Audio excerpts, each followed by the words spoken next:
dear students. Today we are going to start part 5 of this reproduction chapter, and in this video we will be completing about spermatogenesis. Actually हम 2 classes में चाहे तो cover करना चाहेंगे कि भाई gametogenesis किस तरीके का होता है. मैंने एक बार फर्स्ट चैप्टर में बताया था कि गैमेटोजेनेसिस होता है क्या है, द फॉर्मेशन ऑफ गैमेट्स. जब गैमेट्स फॉर्म होते हैं, गैमेट्स यानी स्पर्म्स हो गए, एग्स हो गए, इन सब का जब फॉर्मेशन होता है तो हम उसे कॉमन टर्म में हम गैमेटोजेनेसिस बोलते हैं. बट अगर हम स्पेसिफिकली बोलें तो स्पर्म्स के लिए हम बोलेंगे स्पर्मेटोजेनेसिस और एग सेल्स के लिए हम बोलेंगे oogenesis. तो in this video we are going to discuss about spermatogenesis. Actually कैसे स्पर्म फॉर्म हो रहा है, कैसे कैसे सेल से वो डिवाइड होकर के स्पर्म्स बन रहा है, we will be discussing that. तो स्टूडेंट्स आई विल रिकमेंड तुम एक बार जा करके एक बार ना पुराना एक बार पिक्चर देखना. वहाँ पे मैंने लास्ट क्लास में एक स्पर्म्स आई थिंक टेस्टिस की स्ट्रक्चर बनाया था. तो स्ट्रक्चर को देखना, एक दिस टाइप का भी स्ट्रक्चर था जहाँ पे I told you that these are the germinal epithelium या जर्म सेल्स हैं. इन्हीं सेल से स्पर्म फॉर्मेशन हो रहा है.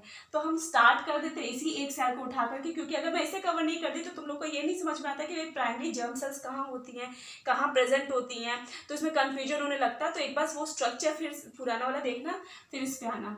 तो यही जो सेल्स है, इन्हीं सब सेल से स्पर्म फॉर्म होता है. इन्हीं एक सेल्स को उठा करके मैंने यहाँ पे डिस्क्रिप्शन कर दिया. हालांकि सारे स्पर्म्स का फॉर्मेशन साइमल्टेनियसली चलता रहता है. तो एक जो सेल्स है that is primary germ cell, जो इनिशिएशन की सेल्स है, जिसको हम बोल देते हैं primary germ cells. And this germ cell is having chromosome number 2n. इनका जो क्रोमोसोम नंबर है वो 2n है. It undergoes mitosis division. तो जब माइटोसिस डिविजन हो रहा है तो obviously one cell will be forming 2 cell and the chromosome number will be same in the both. दोनों में ही क्रोमोसोम नंबर सेम होगा.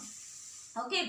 Now this cell again undergoes mitosis division and it will again form the cells. Now these cells are called as spermatogonia cells. इन्हीं cells को क्या बोलते हैं? spermatogonia cells.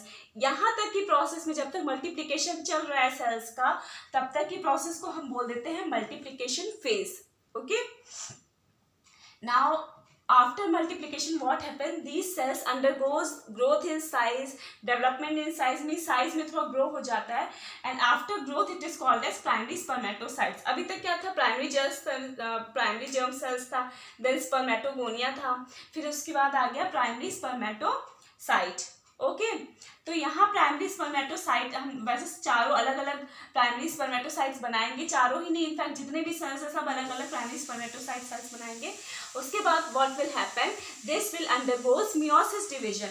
Meiosis division होगा 2 phase में होगा. एक तो होता है मियोसिस 1, जो कि हम लोग क्लास 10 से ही देखते हुए आ रहे हैं. मियोसिस 2, तो एक डिवीजन के बाद 2 सेल्स फॉर्म होंगे. Now this 2 cells will be having chromosome number, and ये जस्ट क्रोमोसोम नंबर्स का हाफ हो गया है. उसको हमने बोल दिया फर्स्ट मैचुरेशन डिवीजन.